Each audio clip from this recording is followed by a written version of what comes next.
सुप्रभात विद्यार्थियों, मैं रमा भदौरिया आपकी हिंदी की अध्यापिका। विद्यार्थियों, आज हम हिंदी व्याकरण का पाठ वाक्य विचार पढ़ेंगे। वाक्य विचार पाठ पढ़ने से पहले हमें वर्ण विचार और शब्द विचार का ज्ञान होना अति आवश्यक है। तो चलिए अब हम वर्ण और शब्द की सूक्ष्म जानकारी प्राप्त करते हैं। वर्ण भाषा की सबसे छोटी इकाई को वर्ण कहते हैं, यानी जिसके खंड नहीं किए जा सकते। हिंदी वर्णमाला में जो हम स्वर और व्यंजन पढ़ते हैं वही वर्ण है। इन वर्णों की सहायता से ही शब्द बनता है। शब्द हम किसे कहेंगे? वर्णों के सार्थक मेल को शब्द कहते हैं। जैसे र जमा अ जमा म जमा आ, ये वर्ण मिलकर बनता है राम। राम शब्द किसी व्यक्ति के नाम को संबोधित कर रहा है। इसी तरह से शब्दों के सार्थक समूह को वाक्य कहते हैं, यानी जब हम शब्दों का ऐसा मेल करें जिसका कोई ना कोई अर्थ अवश्य निकलता हो तो वो क्या कहलाता है? वाक्य। जैसे राम लिख रहा है, यहाँ अलग अलग शब्दों के मेल से एक वाक्य बनाया गया जिसका अर्थ निकल रहा है। अब हम वाक्य के अंग पढ़ेंगे। वाक्य के दो अंग होते हैं, उद्देश्य और विधेय। उद्देश्य किसे कहते हैं? जिसके विषय में बात की जाती है, यानी वाक्य में जिसके विषय में बात की जाए उसे उद्देश्य कहते हैं। विधेय उद्देश्य के विषय में जो बात की जाती है उसे विधेय कहते हैं। जैसे राम लिख रहा है, यहाँ राम के विषय में बताया जा रहा है तो राम उद्देश्य है। राम के विषय में बताया गया कि लिख रहा है तो लिख रहा है विधेय। विद्यार्थियों, उद्देश्य और विधेय की जानकारी प्राप्त होने के बाद हमें उद्देश्य और विधेय के विस्तार का ज्ञान होना भी अति आवश्यक है। उद्देश्य विस्तारक हम उसे कहते हैं जिसमें कर्ता पद प्रमुख होता है, यानी कि कर्ता की ही विशेषता बताई जाती है। जैसे सुंदर लड़की नृत्य कर रही है, यहाँ लड़की उद्देश्य है और इसकी विशेषता बताने वाला शब्द सुंदर है, तो सुंदर क्या कहलाएगा? उद्देश्य विस्तार। इसी तरह से विधेय विस्तार में क्रिया पद की प्रमुखता होती है। इसमें क्रियापद की ही विशेषता बताई जाती है। जैसे अशोक पुस्तक पढ़ते हुए सो गया, यहाँ क्रिया शब्द है सो गया। इसकी विशेषता किन शब्दों से बताई गई? पढ़ते हुए। तो पढ़ते हुए शब्द कौन सा होगा? विधेय विस्तारक शब्द होगा, यानी कि वे शब्द या वाक्यांश जो क्रियापद की विशेषता बताते हैं वो विधेय विस्तार होते हैं, और जो कर्ता पद की विशेषता बताते हैं वो उद्देश्य विस्तार होते हैं।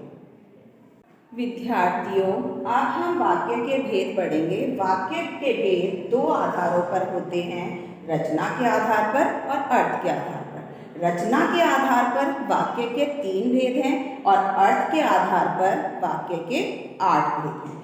रचना के आधार पर जो 3 भेद हैं वे हैं सरल वाक्य, संयुक्त वाक्य और मिश्रित वाक्य। सरल वाक्य में क्या होता है? इन वाक्यों में एक उद्देश्य और एक विधेय होता है, यानी कि ये साधारण वाक्य होते हैं। जैसे सुबह होते ही पक्षी चहचहाने लगे, यहाँ पर एक उद्देश्य और एक विधेय है। संयुक्त वाक्य में 2 या 2 से अधिक स्वतंत्र वाक्य होते हैं और ये समान अधिकरण समुच्चय बोधक से जुड़े होते हैं। हम पहले उदाहरण को ही अगर संयुक्त वाक्य में परिवर्तित करेंगे तो होगा सुबह हुई और पक्षी चहचहाने लगे। और शब्द जो है वो समान अधिकरण समुच्चय बोधक है और हमने उससे ही दो वाक्यों को इस वाक्य में जोड़ा है। मिश्रित वाक्य में एक प्रधान स्वतंत्र उपवाक्य होता है और अन्य आश्रित उपवाक्य होते हैं। ये ज़्यादातर व्याधिकरण समुच्चय बोधक से जुड़े होते हैं। हम पहले उदाहरण को ही मिश्रित वाक्य में परिवर्तित करेंगे तो होगा जैसे ही सुबह हुई वैसे ही पक्षी चहचहाने लगे। हमने एक ही वाक्य को तीनों वाक्यों में परिवर्तित करके देख लिया। सरल में वो होगा कि सुबह होते ही पक्षी चहचहाने लगे। संयुक्त में होगा सुबह हुई और पक्षी चहचहाने लगे। मिश्रित में होगा जैसे ही सुबह हुई वैसे ही पक्षी चहचहाने लगे।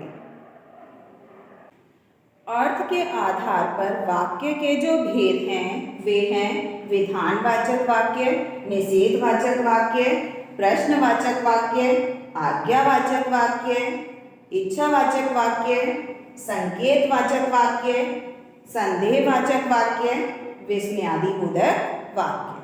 पहला वाक्य जो है विधानवाचक वाक्य, इसमें एक उद्देश्य और एक विधेय होता है। इसमें एक मुख्य क्रिया होती है यानी कि क्रिया के करने का या होने का बोध होता है। ये सरल सकारात्मक वाक्य होते हैं, जैसे माताजी पूजा कर रही है। निषेधवाचक वाक्य में जिन वाक्यों से हमें क्रिया के ना होने का बोध हो उन्हें हम निषेधवाचक वाक्य कहते हैं। जैसे हमने विधानवाचक वाक्य में जो उदाहरण पढ़ा कि माताजी पूजा कर रही हैं, अगर हम उसे निषेधवाचक वाक्य में परिवर्तित करेंगे तो आएगा माताजी पूजा नहीं कर रही हैं। तीसरा वाक्य जो है वो है प्रश्नवाचक वाक्य।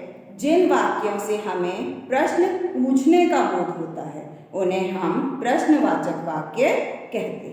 जैसे हम उसी उदाहरण को प्रश्नवाचक में परिवर्तित करेंगे तो होगा क्या माताजी पूजा कर रही हैं।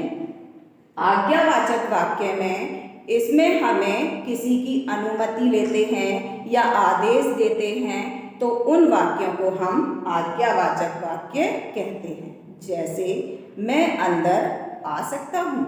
इच्छावाचक वाक्य में हम किसी को शुभकामना दें, आशीर्वाद दें, अपने लिए या किसी दूसरे के लिए कामना करें तो वो वाक्य इच्छावाचक वाक्य में आते हैं। जैसे भगवान करे तुम सफल हो। अगला वाक्य है संकेतवाचक वाक्य। इस वाक्य में किसी एक क्रिया का होना किसी दूसरी क्रिया पर निर्भर होता है। जैसे यदि परिश्रम करोगे तो सफल होगे।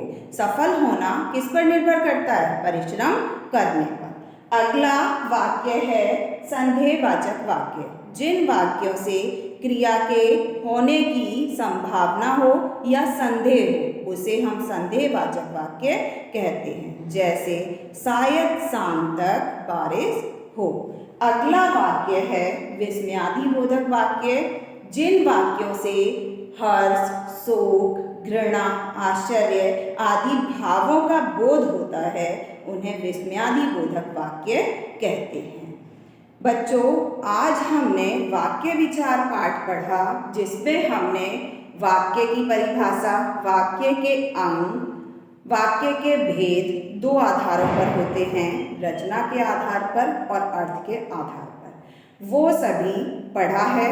आशा करती हूँ कि आप सभी को वाक्य विचार पाठ समझ में आ गया होगा।